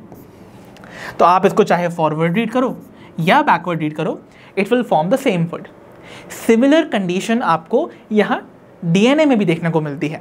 अब डीएनए में अगर मैं बोल रहा हूँ पैलिंड्रोमिक न्यूक्लियोटाइड सीक्वेंस, मतलब डीएनए के अंदर कुछ ऐसे न्यूक्लियोटाइड्स होंगे जिनको अगर हम एक ही एंड से एक ही डायरेक्शन में पढ़ रहे हैं ऑन बोथ द स्ट्रैंड्स तो वो सेम ही अपीयर करेंगे। फॉर एग्जाम्पल यहाँ पर देखो, एक स्पेसिफिक रेस्ट्रिक्शन एंडोन्यूक्लियस का नाम मैं आपको बता रहा हूँ जिसका नाम है इको R1। अभी कैसे इनका नाम इको R1 है मैं बताऊँगा, उससे पहले बस इतना समझो, एक स्पेसिफिक ये रेस्ट्रिक्शन जो एंजाइम है इसका रिकग्निशन सीक्वेंस कुछ इस प्रकार है जो ऐसे ग्रीन कलर में दिख रहा है। तो देखो इसको यहाँ पर अगर मैं 5 प्राइम टू 3 प्राइम डायरेक्शन में रीड कर रहा हूँ, आपको पता है डीएनए की ये दूसरी वाली स्ट्रैंड है तो ये एंटी पैरेलल होगी, तो यहाँ पर इसका 5 प्राइम होगा और यहाँ पर इसका 3 प्राइम होगा। तो मैं डायरेक्शन चूज कर रहा हूँ कि रीडिंग का जो सीक्वेंस है, जो मेरा डायरेक्शन है वो होगा 5 प्राइम से 3 प्राइम में। तो ये जो सीक्वेंस है वो रीड करने में आता है एज GAATTC। ठीक है। और यहाँ पर देखो, अगर मैं अगेन वही सेम डायरेक्शन में यानी कि 5 प्राइम से 3 प्राइम डायरेक्शन में रीड करता हूँ तो इसका सीक्वेंस अगेन वापस आएगा GAATTC। तो यानी कि इसी सीक्वेंस का कॉम्प्लीमेंट्री सीक्वेंस भी सेम डायरेक्शन रीड करने पर सेम ही दिखाई देता है। ऐसी सीक्वेंस को हम बुलाते हैं पैलिंड्रोमिक न्यूक्लियोटाइड सीक्वेंसेस, और ये एक्ट करते हैं एज रिकॉग्निशन साइट्स और सीक्वेंस। और ज़्यादातर केसेस में आपको ये 6 न्यूक्लियोटाइड लॉन्ग मिलेगा, कुछ कुछ में 4 भी हो सकता है, ठीक है। ओके, अब ये आपको देखने को मिल रहा है। अब जैसा कि मैंने बताया था, रेस्ट्रिक्शन एंडोन्यूक्लियेसेस जो हैं वो दोनों ही स्ट्रैंड्स पे कट लगाते हैं and between the same 2 nucleotides, 2 same nucleotides के बीच में। फॉर एग्जांपल यहाँ देखो, इको R1 यहाँ क्या कर रहा है, देखो G और A के बीच में कट लगा रहा है। अब एक पॉइंट में यही बता दूँ, जो भी इनका रिकग्निशन सीक्वेंस है, जितने भी रेस्ट्रिक्शन एंडोन्यूक्लियेसेस हैं, मोस्ट ऑफ द केसेस में इस सीक्वेंस के राइट बीचों बीच कट नहीं लगाते हैं, बल्कि स्लाइटली अवे कट लगाते हैं। जैसे यहाँ देखो, अगर ये मेरा सीक्वेंस है GAATTC जो कि 6 न्यूक्लियोटाइड लॉन्ग है, इसका अगर मुझे सेंटर चेक करना होता तो कहाँ आता, कहीं यहाँ पर आना चाहिए था, राइट। 3 लेटर इस साइड, 3 लेटर इस साइड। तो जो सीक्वेंस का सेंटर है उसके सेंटर पे ये कट नहीं लगा रहा है, रादर ये सेंटर से थोड़ा सा अवे कट लगाता है। तो जो 2 न्यूक्लियोटाइड्स में ये कट लगाएगा वो राइट एट द सेंटर नहीं होंगे, they will be slightly away from the centre. तो देखो यहाँ पर जिन 2 न्यूक्लियोटाइड्स के बीच में कट लगा रहा है, that is G and A from the direction 5 prime to 3 direction, right. अगर मैं इसको अगेन 5 प्राइम से 3 प्राइम डायरेक्शन में देखोगे तो अगेन यहाँ पर भी जो कट लगाएगा वो यहाँ लगाएगा, G और A के बीच में। तो आपने देखा 2 स्ट्रैंड्स पे सेम 2 न्यूक्लियोटाइड्स के बीच में इन द सेम डायरेक्शन। तो ऐसे में जब ये कट लगता है तो अब क्या होगा, देखो जब इनको हम सेपरेट करेंगे तो कुछ इस तरीके से आपको सेपरेटेड नजर आएगा ये DNA फ्रैगमेंट। तो ये जो कट हुआ है ना, ये इस तरीके से हाइड्रोजन बॉन्ड्स को ब्रेक करेगा न्यूक्लियोटाइड्स के और सेपरेट करेगा, राइट। ये जो कट है ये स्ट्रेट कट नहीं है, रादर ये एक स्टैगर्ड कट है, राइट। तो this type of a cut is called staggered cut. क्या बुलाते हैं इसको हम, स्टैगर्ड कट। और इस स्टैगर्ड कट के होने की वजह से आपको दोनों ही जो फ्रैगमेंट्स मिल रहे हैं उनमें से एक स्ट्रैंड पे कुछ अनपेयर्ड न्यूक्लियोटाइड सीक्वेंस देखने को मिलेंगे जो पेयर्ड अप नहीं है। सो आपको यहाँ पर और यहाँ पर कुछ अनपेयर्ड न्यूक्लियोटाइड सीक्वेंस मिलते हैं जिन्हें हम नाम देते हैं स्टिकी एंड्स। क्या बुलाते हैं, स्टिकी एंड्स। अब स्टिकी एंड्स क्यों बुलाते हैं, देखो ये जो 2 सीक्वेंसेस सेपरेटेड हैं इनके बीच के हाइड्रोजन बॉन्ड जो है वो हमने ब्रेक किए हुए हैं, वो रिमूव्ड हैं, राइट। बट अगर हम इन सीक्वेंस को पास ले आए तो देखो इनके कॉम्प्लीमेंट्री सीक्वेंसेस जस्ट यहाँ प्रेजेंट हैं, फ्री हैं, वो भी अनपेयर्ड। तो मतलब अगर इनको हम पास लाएंगे तो इनके बीच में हाइड्रोजन बॉन्ड्स का फॉर्मेशन नहीं हो जाएगा और ये वापस से रीजॉइन कर जाएंगे। समझ रहे हो ना, यहाँ पर जो सीक्वेंस अभी अनपेयर्ड नजर आ रहा है इसी का कॉम्प्लीमेंट्री सीक्वेंस यहाँ पर अनपेयर्ड है। तो अगर हम इनको पास ले आते हैं तो इनके बीच में ऑटोमेटिकली हाइड्रोजन बॉन्ड्स बन जाएंगे और ये फ्रैगमेंट वापस से जुड़ जाएंगे। तो एज अ नेचर इसका क्या नेचर है, स्टिकी नेचर है। जब भी ये पास लाओगे तो ये जुड़ जाते हैं by the formation of hydrogen bonds, hence called the sticky ends. बात आ गई समझ में, ओके। सो आई होप इतनी इन्फॉर्मेशन जो मैंने आपको बताई है regarding the activity of restriction sites and the restriction endonucleases, जैसे वो कट लगाते हैं, वो आपको समझ आई होगी। चलिए कुछ और इन्फॉर्मेशन जानते हैं। अब देखो एक इंपॉर्टेंट चीज़ जो आपको जानना है, मैंने आपको बताया था जितने भी रेस्ट्रिक्शन एंडोन्यूक्लियेसेस हैं वो सारे के सारे बैक्टीरिया से ही आइसोलेट हुए हैं। सारे के सारे बैक्टीरिया ही रेस्ट्रिक्शन एंडोन्यूक्लियेसेस या फिर एंजाइम्स को प्रोड्यूस करते हैं। अभी तक देखा जाए प्रेजेंट कंडीशन में मोर देन 900 रेस्ट्रिक्शन एंडोन्यूक्लियेसेस जो हैं वो आइसोलेट किए जा चुके हैं। और कितनी स्ट्रेन्स ऑफ बैक्टीरिया से, ये भी याद रखो, ओवर 230 स्ट्रेन्स ऑफ बैक्टीरिया से मोर देन 900 रेस्ट्रिक्शन एंडोन्यूक्लियेसेस आज डिस्कवर्ड या आइसोलेट कर लिए जा चुके हैं। इतनी बात भी क्लियर है, ओके। और एक बात और जान लो, जो पहला रेस्ट्रिक्शन एंडोन्यूक्लियस था to be isolated was Hind second. तो हिंड सेकेंड जो था वो सबसे पहला हमारा रेस्ट्रिक्शन एंजाइम है जो कि आइसोलेट किया गया था। अब आप बोलोगे यहाँ पर सेकेंड लिखा है, फर्स्ट क्यों नहीं है? बात हो रही है आइसोलेशन की, डिस्कवरी की नहीं। डिस्कवर फर्स्ट वाला हुआ था पहले, बट आइसोलेट सेकेंड वाला, यानी कि सबसे पहले जिसको बाहर निकाला गया था from the bacterium was the second one. इसीलिए Hind second was the very first restriction enzyme to be isolated. और अब याद कीजिए, मैंने आपको बताया था जो रेस्ट्रिक्शन एंजाइम्स हैं उनकी डिस्कवरी हुई थी इन द ईयर 1963, बट जो पहला रेस्ट्रिक्शन एंजाइम्स था टू बी आइसोलेटेड जो कि है हिंट सेकेंड, वो पहली बार आइसोलेट हुआ था 5 years after the discovery of restriction enzymes, यानी कि 1968 में। तो हिंट सेकेंड की जो आइसोलेशन है और जो कैरेक्टराइजेशन है वो 1968 में हुआ था, आफ्टर या 5 years after the discovery of restriction enzymes. Got this? चलो अब हम बात करते हैं about the nomenclature of these restriction enzymes.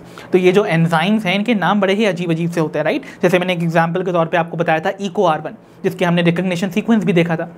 सो ये जो नाम है EcoR1, ये आखिर कैसे पड़ा? और ऐसे ही क्या डिफरेंट एंजाइम्स के नाम भी होंगे? जी हाँ, नॉमेनक्लेचर इनके लिए स्पेसिफिक एक रूल फॉलो किया जाता है to name such enzymes, and that is what we'll be studying under the topic nomenclature of the restriction enzymes. जो फर्स्ट लेटर होता है किसी भी एंजाइम, रेस्ट्रिक्शन एंजाइम का, वो रिप्रेजेंट करता है the name of the genus, और वो कैपिटल लेटर से लिखा जाएगा, ठीक है? तो यहाँ पर आपको याद रखना है first letter represents the genus name. Second जो 2 लेटर्स होते हैं फॉलोड, यानी कि फर्स्ट लेटर के बाद आने वाले जो नेक्स्ट 2 लेटर्स होंगे वो आते हैं from the name of the species. Fine, तो स्पीशीज का नाम जो है वो नेक्स्ट 2 लेटर्स बनाएगा, followed by the 4th letter जो कि रिप्रेजेंट करता है द बैक्टीरियल स्ट्रेन, बिकॉज मैंने बताया था जितने भी एंडोन्यूक्लियसेस हैं वो बैक्टीरियल स्ट्रेन से ही आइसोलेट किए गए हैं। तो जिस बैक्टीरियल स्ट्रेन से, यानी कि इस जीनस और इस स्पीशीज की किस स्ट्रेन से उस एंजाइम को आइसोलेट किया है, वो बताता है द 4th लेटर। एंड जो आखिरी में आपको रोमन नंबर देखने को मिलेगा after the name of the enzyme, वो रिप्रेजेंट करता है the order of isolation. Remember, I am not saying order of discovery, it is the order of isolation, यानी कि कैसे उसको बाहर निकाला गया, किस ऑर्डर में, ठीक है, उसको बाहर निकाला गया है। सो यहाँ पर आपको लिस्ट ऑफ दोज एंजाइम दे रखे हैं और इनसे आप अंदाज़ा लगा सकते हो, और इवन उनके रिकग्निशन सीक्वेंस भी दिखा रखे हैं। फॉर एग्जाम्पल, जो सबसे पहला यहाँ पर हमारे पास रेस्ट्रिक्शन एंजाइम है, it is EcoR1। So EcoR1 बताता है कि ये ई कोलाई, देखो ई बताता है एस्केरिशिया जो कि है the genus name, right? For example यहाँ पे लिख भी देता हूँ मैं, अगर मेरे पास है EcoR1, तो ये बताता है कि जिस बैक्टीरिया से ये आइसोलेट हुआ है इसका नाम है एस्केरिशिया कोलाई। तो इसके जीनस का पहला लेटर देखो यहाँ पर आपको देखने को मिल रहा है। जो नेक्स्ट 2 लेटर्स हैं, दैट इज CO, वो आ रहे हैं from the first 2 letters of the species, ठीक है? अब R जो है वो बताता है इसकी स्ट्रेन, यानी कि इस बैक्टीरियम की किस स्ट्रेन से इस एंजाइम को आइसोलेट किया है, and it is RY13। So RY13 से इसको आइसोलेट किया, तो इसका भी फर्स्ट लेटर जो है वो यहाँ पर आपको मिलेगा, ओके, लाइक दिस। एंड 1 बताता है दी ऑर्डर ऑफ आइसोलेशन, यानी कि ये पहला रेस्ट्रिक्शन एंजाइम था जो कि इस बैक्टीरियल स्पीशीज और स्ट्रेन से आइसोलेट किया गया था। बात आ गई समझना? इस तरीके से देखो, ऑर्गेनिज्म का नाम हो गया एस्केरिशिया कोलाई, और रिकॉग्नाइज्ड सीक्वेंस जैसा मैंने बताया था ये आपको याद भी रखना है। सबसे इंपॉर्टेंट जो NCERT में मेंशन है वो तो आपको याद रखना ही है, एंड इट इज GAATTC। और ये कट कहाँ लगाता है, देखो इसके लिए ये बोल्ड भी दिखाया जा रहा है आपको, मैं आपको मेंशन भी कर देता हूँ विथ सम स्पेसिफिक कलर। तो यहाँ पर दिखा देता हूँ, यहाँ कट लगता है G और A के बीच में। तो G और A के बीच में यहाँ पर आपको कट मिलेगा। Got it? चाहे आप एक की डायरेक्शन से रीड करना है, 5 प्राइम से 3 प्राइम डायरेक्शन में इस स्ट्रैंड में G और A के बीच में, और 5 प्राइम से 3 प्राइम डायरेक्शन में G और A के बीच में इस पर्टिकुलर सीक्वेंस के बीच में। Got it? ओके, आगे बढ़ते हैं सेकेंड वाले पे। सेकेंड एग्जाम्पल जो आपको दे रखा है that is of TAC1। So TAC over here stands for, देखो T बताता है the name of the genus which is thermos, AC that is AQ बताता है the species that is aquaticus. तो थर्मस एक्वाटिकस से आइसोलेट होने वाला ये फर्स्ट एंजाइम है, इसकी स्ट्रेन मेंशन नहीं है। फाइन, ओके, तो यहाँ पर थर्मस एक्वाटिकस हो गया है, और यहाँ पर देखो जो स्पीशीज है वो यहाँ पर ये जो एंजाइम है ये कट करता है बिटवीन दीज 2 न्यूक्लियोटाइड्स, और इसका recognition sequence is 4 nucleotides long, सिर्फ 4 न्यूक्लियोटाइड लॉन्ग होता है। कट लगता है T और C के बीच में when read from 5 prime to 3 prime direction. Fine, okay. Next we have is HindIII। Hind यहाँ पर देखो, H stand for Haemophilus, in stand for influencing. तो ये तो नाम हो गया हमारे जीनस और स्पीशीज़ का। और जो यहाँ पर स्ट्रेन है बैक्टीरियम की, दैट इज RD। तो स्ट्रेन क्या है हमारी? RD। अब सिंस R वर्ड जो है वो ऑलरेडी टेकन है इन EcoR1, तो इसलिए यहाँ पर सेकेंड लेटर लिया गया, दैट इज D। तो यहाँ पर HindIII। तो ये थर्ड जो रेस्ट्रिक्शन एंजाइम है, ये एंजाइम जो है थर्ड था in the order of isolation from this specific bacterium. इसका भी आपको यहाँ पर रिकग्निशन सीक्वेंस दिखाया जा रहा है जो कि 6 न्यूक्लियोटाइड लॉन्ग है और ये A और A के बीच में कट लगाता है, ठीक है। ये सभी के सभी देखो स्टैगर्ड कट बनाएंगे, फाइन, ओके। यहाँ पर नेक्स्ट वन वी हैव, ये थर्ड हो गया हमारा। Then we have the fourth one which is BAMH1। B stands for bacillus, A stands for, AM stands for amyloliquefacients. So bacillus amyloliquefacients is going to be the name of the particular bacterium. और H बताता है इसकी strain को और first बताता है the order of isolation. Again यहाँ पर कट लगता है between G and G on 5 prime to 3 prime direction पे जाने पर। ओके, लास्ट वन है हमारे पास ALU1। A stands for Arthrobacter, LU stands for luteus। सो आर्थ्रोबैक्टर ल्यूटियस से ये हमें मिलता है, फर्स्ट है in the order of isolation. और यहाँ पर जो इसका न्यूक्लियोटाइड सीक्वेंस है जो कि रिकग्निशन साइट है, वो यहाँ पर 4 न्यूक्लियोटाइड्स लॉन्ग है। और यहाँ पर देखो जो कट लगता है वो G और C के बीच में लगेगा। तो जब आप देखते हो जो कट लग रहा है G और C के बीच में, दोनों ही जगह से, तो आपको सेपरेट करने पे ना दोनों ही पेयर्ड न्यूक्लियोटाइड्स के सीक्वेंस मिलेंगे बोथ स्ट्रैंड पे। तो ऐसे में आप क्या देखोगे, क्या कोई स्टिकी एंड बनेगा, क्या कोई अनपेयर्ड न्यूक्लियोटाइड रह जाएगा? नहीं। इसका मतलब इस टाइप का जो कट लगता है जिसमें हमें पेयर्ड न्यूक्लियोटाइड्स मिलते हैं बोथ एंड्स पे, would be called the blunt ends. तो ऐसे कट्स को भी हम ब्लंट कट्स बुलाते हैं और ब्लंट एंड्स मिलते हैं, हमें स्टिकी एंड्स नहीं मिलते हैं बल्कि ब्लंट एंड्स मिलते हैं, जो कि NCERT मेंशन नहीं करती है। इसलिए जितनी भी एग्जांपल्स आपको NCERT में मेंशन है, that is of the staggered cut which makes the sticky ends. I hope now इतनी इन्फॉर्मेशन जो मैंने आपको रेस्ट्रिक्शन एंजाइम से रिलेटेड बताई वो आपको क्लियरली समझ आई होगी। तो बच्चों अब हम देखने वाले हैं the use of restriction enzymes to make the recombinant DNA। Genetic engineering में एक रिकॉम्बिनेंट DNA जो हम बनाना चाहते हैं वो आखिर कैसे रेस्ट्रिक्शन एंजाइम्स की मदद से बनेगा। सो यहाँ पर आपको याद रखना है कि कैसे ये वर्क करेगा।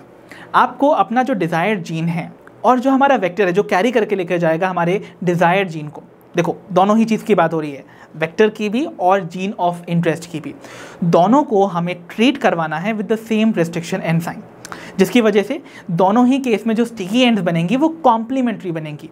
और कॉम्प्लीमेंट्री स्टिकी एंड्स हैं तो इसका मतलब क्या हुआ, जब ऐसे दो फ्रैगमेंट जिनके पास कॉम्प्लीमेंट्री स्टिकी एंड्स होंगे वो पास आएंगे तो उनके बीच में हाइड्रोजन बॉन्ड्स बनेंगे और एक रिकॉम्बिनेंट DNA का फॉर्मेशन होगा।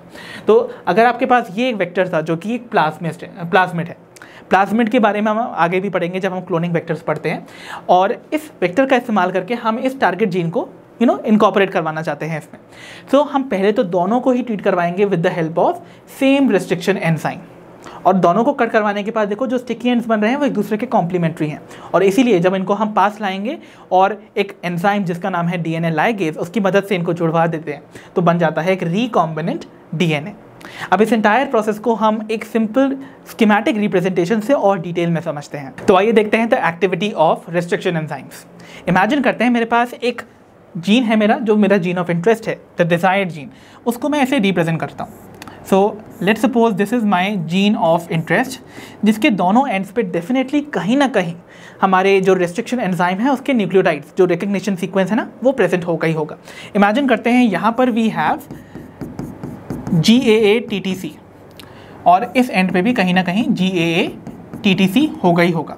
ये मान लेते हैं है हमारा द 5 प्राइम एंड और ये है द 3 प्राइम एंड। तो ऑब्वियसली इनकी कॉम्प्लीमेंट्री सीक्वेंस भी यहीं कहीं होंगे, दैट इज GAA-TTC। सिमिलरली यहाँ पर भी GAA-TTC,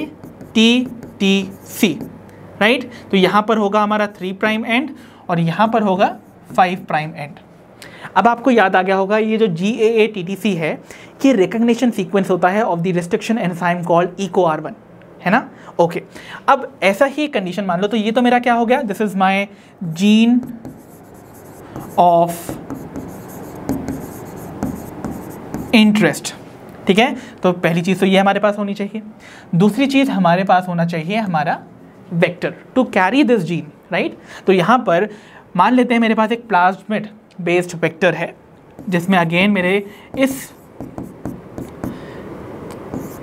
रिस्ट्रिक्शन एंजाइम का रिकग्निशन साइट होगा। तो इसको मैं लिख देता हूँ,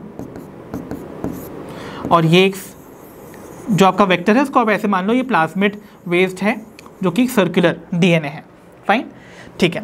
तो दोनों स्टैंड्स पे इनके कॉम्प्लीमेंट्री सीक्वेंस ऐसे प्रेजेंट है। अब अगर मैं इन दोनों ही पीस ऑफ डीएनए को, ये मेरा क्या है, दिस इज माय वेक्टर, अगर मैं वेक्टर और अपने जीन ऑफ इंटरेस्ट को सेम रेस्ट्रिक्शन एंजाइम से ट्रीट करवाता हूं, दैट इज EcoR1। सो इसको भी मैंने EcoR1 से ट्रीट करवाया और इसको भी मैंने EcoR1 से ट्रीट करवाया,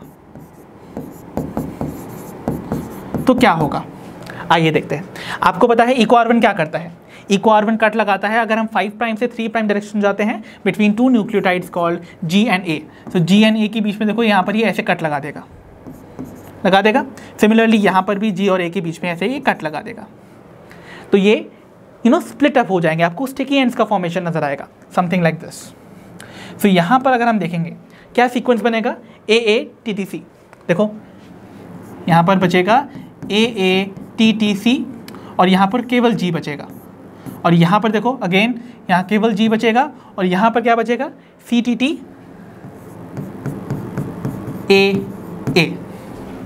है ना, कुछ इस तरीके से। और ये मेरा बीच में जीन ऑफ इंटरेस्ट है, ठीक है, मेरा डिजायर्ड जीन है। सिमिलरली जब मैंने इसको EcoR1 से ट्रीट करवाया तो क्या होगा, देखो EcoR1 से ट्रीट करवाने पे जब इनका सेपरेशन होगा तो क्या होगा, एक स्ट्रैंड पर सिर्फ G बचेगा और यहाँ पर CTTAA बचेगा, और यहाँ पर अगेन यहाँ बचने वाला है AATTC, राइट, AATTC, और यहाँ पर केवल G बचेगा। तो इस तरीके से आपका जो वेक्टर है ना वो भी इस तरीके से कट ओपन हो जाएगा। अब आपने देखा, यहाँ आप ध्यान से देखो, कट करवाने के बाद यानी कि सेम रेस्ट्रिक्शन एंजाइम से कट करवाने के बाद जो स्टिकी एंड्स मिल रहे हैं, जो अनपेयर्ड न्यूक्लियोटाइड्स का सीक्वेंस मिल रहा है, यहाँ देखो ये वाला, राइट, और ये वाला। सिमिलरली वेक्टर में भी देखो यहाँ पर अगेन और ये वाला, देखो ध्यान से, जितने भी आपके स्टिकी एंड्स हैं उनके जो न्यूक्लियोटाइड सीक्वेंस है क्या उनका कॉम्प्लीमेंट्री सीक्वेंस यहाँ प्रेजेंट नहीं है। देखो AATT का कॉम्प्लीमेंट्री सीक्वेंस क्या होना चाहिए था, TTAA। सिमिलरली TTAA का यहाँ पर कॉम्प्लीमेंट्री सीक्वेंस AATT होना चाहिए जो यहाँ पर फ्री है। तो क्या हम इन दोनों ही फ्रैगमेंट्स को जो कि कट हैं by the same restriction enzyme उनको ज्वाइन नहीं करवा सकते हैं? इनको अगर हम ज्वाइन करवा दें समथिंग लाइक दिस तो क्या होगा, देखो यहाँ पर कुछ ऐसा फ्रैगमेंट बनेगा G और यहाँ पर हमारे पास CTTAA, राइट। और अब आपको क्या मिलेगा, यहाँ से आइए तो हमने AATTC ज्वाइन करवाया, राइट, और यहाँ पर G ऑलरेडी था, ये मेरा जीन ऑफ इंटरेस्ट आ गया, गॉट दिस। फिर आगे क्या आया, देखो यहाँ पर ऑलरेडी G था और CTT था और A था, राइट। और अब हमने क्या किया, इस वाले एंड को भी ज्वाइन करना है तो AATTC, देखो यहाँ पर आपको AATTC और G ऑलरेडी था यहाँ पर, आ रहा समझ। और उसके बाद this entire portion is going to be same. तो क्या देखा आपने इस वेक्टर के अंदर सेम रेस्ट्रिक्शन एंजाइम से कट करवाने की वजह से अपने फॉरेन डीएनए इंसर्ट को यहाँ पर इंसर्ट करवा दिया है। तो इस तरीके से ये जो डीएनए बन रहा है ना by the joining of 2 DNA fragments, इसको हम रिकॉम्बिनेंट डीएनए बुलाते हैं। तो अगर रेस्ट्रिक्शन एंजाइम्स नहीं होते तो सेम या कॉम्प्लीमेंट्री जो स्टिकी एंड्स हैं हमारे डिजायर्ड जीन और वेक्टर में बनते नहीं और जॉइनिंग पॉसिबल नहीं हो पाती। तो इस तरीके से रेस्ट्रिक्शन एंजाइम्स अपना रोल प्ले करते हैं in the formation of the recombinant DNA. तो याद रखना है, this is going to be how our r DNA looks like. This is my recombinant DNA, जैसे हम chimeric DNA भी बुलाते हैं। So I hope now application समझ में आ गया होगा रिस्ट्रिक्शन एंजाइम की एक्टिविटी का। अब हम बात करते हैं the role of some other type of enzymes. Next we have is alkaline phosphatase. Alkaline phosphatase जैसा कि नाम बता रहा है, ये रिमूव करता है फॉस्फेट ग्रुप को from the 5' end to prevent unwanted self ligation. तो कहीं देखो, अगर मुझे वेक्टर को ट्रीट करवाया है मैंने रेस्ट्रिक्शन एंजाइम से, तो डेफिनेटली उनके न्यूक्लियोटाइड सेपरेट होंगे, राइट। और उनके जो 5' और 3' एंड से वो भी बन जाएंगे ना, तो 5' पे लगा होगा फॉस्फेट ग्रुप और 3' पे लगा होगा OH ग्रुप। ये तो आप पढ़े ही हो मॉलिक्यूलर बेसिस ऑफ इनहेरिटेंस वाले चैप्टर में जब हमने DNA का स्ट्रक्चर देखा था। तो अगर 5' पे फॉस्फेट ग्रुप फ्री है, 3' पे OH ग्रुप फ्री है, और अगर ये पास में रहे तो इनके बीच में कहीं वापस से फॉस्फोडाइएस्टर बॉन्ड ना बन जाए, अनवांटेड सेल्फ लाइगेशन ना हो जाए, अनवांटेड जॉइनिंग ना हो जाए इन दो सेपरेट न्यूक्लियोटाइड्स की, तो उसको प्रिवेंट करने का काम करता है एल्कलाइन फॉस्फेटेज। क्यों, क्या करेगा ये 5' एंड से रिमूव कर देता है फॉस्फेट को, तो फॉस्फेट होगा ही नहीं वहाँ पर, इंस्टेड वहाँ पर हाइड्रोक्सिल ग्रुप आ जाता है। तो दो हाइड्रोक्सिल के बीच में कोई फॉस्फोडाइएस्टर बॉन्ड तो बन नहीं पाएगा। इसका मतलब यहाँ पर अनवांटेड जो सेल्फ लाइगेशन है वो प्रिवेंट किया जा सकता है by treating our vector with alkaline phosphatase. तो इसको ऐसे समझो, तो ये एक प्लाज्मिड है जिसको मैंने कट किया था, राइट। इसको कट किया था with the help of my let's suppose EcoR1। तो कट करने के बाद हमने यहाँ पर एक एंड 5' बचा था, दूसरा एंड इसका 3'। सिमिलरली यहाँ पर इसका कॉम्प्लीमेंट्री 3', इसका कॉम्प्लीमेंट्री 5' एंड, राइट। 5' एंड और 3' एंड देखो, अगर हम इनको पास लाएंगे, इस फॉस्फेट के पास हाइड्रोक्सिल फ्री है इधर पे ऑपोजिट, और यहाँ पर इस हाइड्रोक्सिल के पास ये फॉस्फेट फ्री है, तो कहीं ये वापस से रीजॉइन ना कर जाए, ये कहीं वापस से ऐसे रीजॉइन ना कर जाए फॉर्मिंग फॉस्फोएस्टर बॉन्ड, उसको प्रिवेंट करने के लिए हम क्या करेंगे, हम इन फॉस्फेट को ही रिमूव कर देंगे फ्रॉम दिस 5' एंड। तो इनको हम ट्रीट करवाते हैं with alkaline phosphatase. So alkaline phosphatase क्या करेगा, दो फॉस्फेट के फॉर्म में, यानी कि पायरोफॉस्फेट के फॉर्म में फॉस्फेट लेकर चला जाएगा, और यहाँ देखो, यहाँ बच जाएगा OH और यहाँ पर भी OH। तो एज सच दो OH के बीच में देखो, इन दोनों के बीच में कोई बॉन्ड नहीं बनेगा, इन दो OH के बीच में भी कोई बॉन्ड नहीं बनेगा। तो एज सच अननेसेसरी जो लाइगेशन था, सेल्फ लाइगेशन, वो प्रिवेंट किया जा सकता है। अदरवाइज क्या होता, अगर ये फॉस्फेट फ्री रहते, OH भी फ्री रहते, तो अनदर टाइप ऑफ एंजाइम जिसको हम पढ़ने वाले हैं एज लाइगेज, वो सील कर देता DNA को बाय फॉर्मिंग फॉस्फोडाइएस्टर बॉन्ड्स। तो फॉस्फेट और हाइड्रोक्सिल के बीच में बॉन्ड बनवा के, एस्टर लिंकेज करवा के, वो यहाँ पर वापस से इसका लाइगेशन करवा सकता था, इसलिए नाम पड़ा ligase. So seals the DNA fragments by making phosphodiester bond, इसीलिए इनको हम मॉलिक्यूलर ग्लू बुलाते हैं, बिकॉज ये सील कर देते हैं बॉन्ड्स को, राइट। तो एज सच यहाँ पर अगर हम फॉस्फेट और हाइड्रोक्सिल ग्रुप फ्री रखते, DNA लाइगेज की एक्टिविटी की वजह से ये वापस से ज्वाइन कर जाता, तो हमारी जो रेस्ट्रिक्शन एंजाइम की एक्टिविटी थी वो बेकार चली जाती ना। इसीलिए टू प्रिवेंट दैट उनका वापस रीसर्कुलाइजेशन ना हो जाए, इसीलिए हम क्या करते हैं, एल्कलाइन फॉस्फेटेज का इस्तेमाल करते हैं। जब हम एल्कलाइन फॉस्फेटेज इस्तेमाल करते हैं तो हाइड्रोक्सिल ग्रुप्स जो हैं वो लग जाएंगे।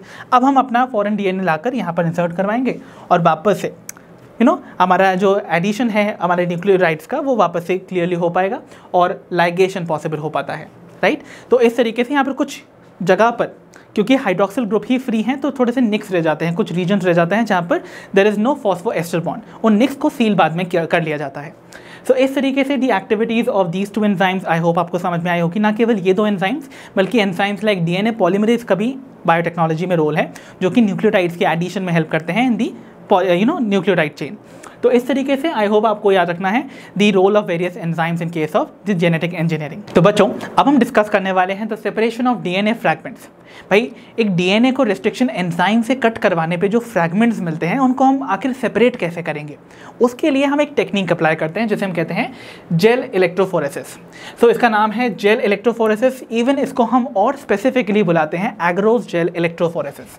तो इसको हम इवन क्या बुलाते हैं, एग्रोस जेल इलेक्ट्रोफोरेसिस।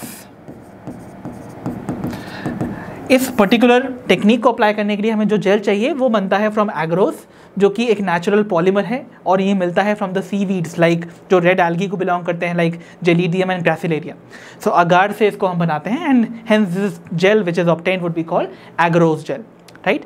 तो इस एग्रोस जेल के मीडियम या मैट्रिक्स में हमारे फ्रैगमेंट्स जो हैं इस टेक्निक में पास करेंगे, ठीक है। तो इस एपरेटस में आप देखोगे आपको एक जेल देखने को मिल रहा है, ये जो पर्पल कलर का दिखाया जा रहा है, तो ये जेल है एग्रोस जेल। इस जेल में इस जेल को पहली चीज़ तो हम कनेक्ट करते हैं विद द पावर सप्लाई, और इसके एंड्स पे इलेक्ट्रोड्स होते हैं। एक एंड पे आपको नेगेटिव इलेक्ट्रोड मिलेगा विच इज़ कॉल्ड दी कैथोड, और दूसरे एंड पे मिलेगा the positive electrode which is the anode. तो ये है हमारा कैथोड और ये है एनोड। इतनी बात क्लियर। नीचे एक बफर सोल्यूशन होता है, राइट। और अब हम एक चीज़ देखोगे, हम क्या करते हैं, इस एग्रोस जेल के ऊपर जो मीडियम की तरह एक्ट कर रहा है, मैट्रिक्स की तरह एक्ट कर रहा है, उसमें एक एंड पे हम कुछ अमाउंट ऑफ एग्रोस जेल को स्कूप आउट कर लेते हैं और वहाँ पे कुछ वेल्स बन जाते हैं। तो आपको ये जो स्ट्रक्चर देखने को मिल रहा है ना, दीज आर द वेल्स। तो यहाँ पर से हमने क्या किया है, थोड़ा सा एग्रोस जेल को ना स्कूप आउट करके बाहर निकाल लिया है। तो ये जो वेल्स हैं, इनमें हम अपने डीएनए को लोड करते हैं। कुछ डीएनए के जो हमारे फ्रैगमेंट्स हैं ना, उनको हम इसके अंदर डालेंगे। सो यहाँ पर loading of DNA takes place. Fine, okay. अब हमने जब लोडिंग कर दिया, अब हम इलेक्ट्रिक करंट यानी कि पावर सप्लाई ऑन करते हैं, इलेक्ट्रिक करंट को पास करवाते हैं। अब आपको एक चीज़ याद रखनी है, ये जो जेल इलेक्ट्रोफोरेसिस की टेक्निक है, ये एक्चुअली किस प्रिंसिपल पे वर्क करती है। देखो, आपको पता है डीएनए का चार्ज होता है, डीएनए नेगेटिवली चार्ज है। द रीज़न बीइंग उसके पास फॉस्फेट ग्रुप था, याद है आप सभी को, हमने मॉलिक्यूलर बेसिस में पढ़ा हुआ है। तो 5 प्राइम एंड पे प्रेजेंट फॉस्फेट ग्रुप डीएनए को नेगेटिव चार्ज प्रोवाइड करता है। सेकेंडली, यहाँ पर वर्क करता है प्रिंसिपल जहाँ पर हम डिफरेंट लेंथ, जो लेंथ पॉलीमॉर्फिज्म है, यानी कि डीएनए के फ्रैगमेंट्स की जो लेंथ है ना, वो डिफर कर रही है साइज़ में। कुछ फ्रैगमेंट्स बड़े होंगे, कुछ फ्रैगमेंट्स छोटे होंगे। तो जो फ्रैगमेंट जितना ज़्यादा बड़ा होता है, वो उतना कम ट्रैवल करता है इस मीडियम पे, यानी कि एग्रोस जेल पे, और जितना छोटा डीएनए का फ्रैगमेंट होगा वो उतना ज़्यादा ट्रैवल करता है। तो जब हम यहाँ पर फ्रैगमेंट्स को फिल कर देंगे इन सैम्पल वेल्स के अंदर, तो जब हम इलेक्ट्रिक करंट पास करवाते हैं, तो पहली चीज़ DNA being negatively charge move करेगा towards the positively charge electrode which is the anode. तो याद रखना है, डीएनए का मूवमेंट हमेशा कैथोड से एनोड की तरफ होगा। सेकेंडली, तो ये बता रहा है द डायरेक्शन ऑफ मूवमेंट। हाँ, सेकेंडली मैंने बताया कि यहाँ पर जितना ज़्यादा बड़ा फ्रैगमेंट होगा उतना कम वो ट्रैवल करेगा because of its large size, और जितना छोटा फ्रैगमेंट होगा वो उतना ज़्यादा ट्रैवल करेगा। सो यहाँ पर जब हम इलेक्ट्रिक करंट पास करवाएंगे तो आप देखोगे जितने भी बड़े फ्रैगमेंट्स हैं वो बहुत कम डिस्टेंस ट्रैवल करेंगे। लेट्स सपोज यहाँ पर इतना कम, राइट। इससे छोटा फ्रैगमेंट थोड़ा सा और ज़्यादा ट्रैवल किया, इससे भी छोटा फ्रैगमेंट और ज़्यादा, और छोटा। जितना छोटा होता जाएगा फ्रैगमेंट उतना ज़्यादा वो डिस्टेंस ट्रैवल करेगा when the electric current is run. ठीक है, इस तरीके से जितने भी हम फ्रैगमेंट्स को यहाँ पर अलग अलग वेल में फिल करेंगे, उनके फ्रैगमेंट्स इस तरीके से अपने लेंथ के बेस पे, अपने साइज़ के बेस पे सेपरेट हो जाते हैं। बट द पॉइंट इज़ कि हम इन फ्रैगमेंट्स को अपनी नेकेड आई से देख नहीं सकते। इनको ऑब्जर्व करने के लिए हमें स्टेन करना होता है with the help of a dye, और डाई का नाम है इथीडियम ब्रोमाइड। और इथीडियम ब्रोमाइड से स्टेन करने के बाद भी आपको इसको एक्सपोज करना होता है टू यूवी लाइट, जिसमें जो फ्रैगमेंट्स हैं वो आपको कुछ इस तरीके से ब्राइट ऑरेंज बैंड्स के फॉर्म में नज़र आते हैं। सो देखो, यहाँ पर टेक्निक के स्टेप्स लिख लेते हैं। देखो, आपको क्या करना है, जब इलेक्ट्रिक करंट रन करवा दिया, सेपरेशन हो गया फ्रैगमेंट्स का, ट्रीट करवाओ, उसको डाई करो या स्टेन करो विथ इथीडियम ब्रोमाइड, जिसे हम ETBR लिखते हैं, राइट। एंड उसके बाद हमें क्या करना है, ऑब्जर्व अंडर UV लाइट। तो आपको यहां देखने को मिलेंगे ब्राइट ऑरेंज बैंड्स। क्या मिलेंगे, ब्राइट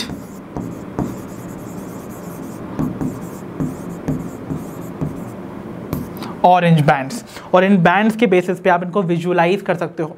तो ये ब्राइट ऑरेंज बैंड्स आपको विजुलाइजेशन में हेल्प करते हो। तो विजुलाइजेशन के लिए आपको इथीडियम ब्रोमाइड से पहले स्टेन करना होगा, ऑब्जर्व करना होगा under the UV light. Got it. और जो भी आपका रिस्पेक्टेड फ्रैगमेंट है जिसको कि आपको एक्सट्रैक्ट करके स्टडी करना है, उसके लिए हमें क्या करना होगा, उस फ्रैगमेंट वाले हिस्से को, उस एग्रोस जेल को उसमें से स्कूप आउट करना होगा। फॉर एग्जाम्पल इमेजिन करो कि इन सारे फ्रैगमेंट में से मुझे स्टडी करना है इस फ्रैगमेंट को, तो मैं क्या करूँगा, इस एग्रोस जेल के ऊपर से इतना हिस्सा एग्रोस जेल का स्कूप आउट कर लूँगा। उसके बाद मैं उस एग्रोस जेल को डिसॉल्व करूँगा और अपने जो सेपरेटेड डीएनए फ्रैगमेंट्स है ना, उनमें से इस फ्रैगमेंट को एक्सट्रैक्ट करूँगा। तो इस एग्रोस जेल के रिमूवल, और यानी कि इन सेपरेटेड डीएनए फ्रैगमेंट्स में से उनको सेपरेट करना, राइट, और अपने डिजायर्ड जो फ्रैगमेंट है उसको फर्दर एक्सट्रैक्ट करना from this gel would be called another term, और उसको हम टर्म देते हैं एल्यूशन। क्या कहते हैं, एल्यूशन। तो एल्यूशन क्या होता है इसको भी लिख लो, यहीं पर मेंशन कर देता हूं। एल्यूशन में हम करते क्या हैं, हम सेपरेटेड डीएनए फ्रैगमेंट्स को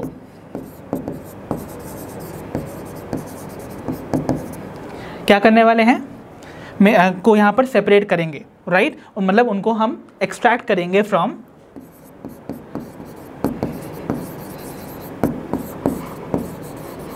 एग्रोज जेल, और इसी को हम टर्म देते हैं एल्यूशन। तो हमारे जो डिजायर्ड फ्रैगमेंट है उसको हम इस तरीके से dissolving the agarose gel extract कर सकते हैं।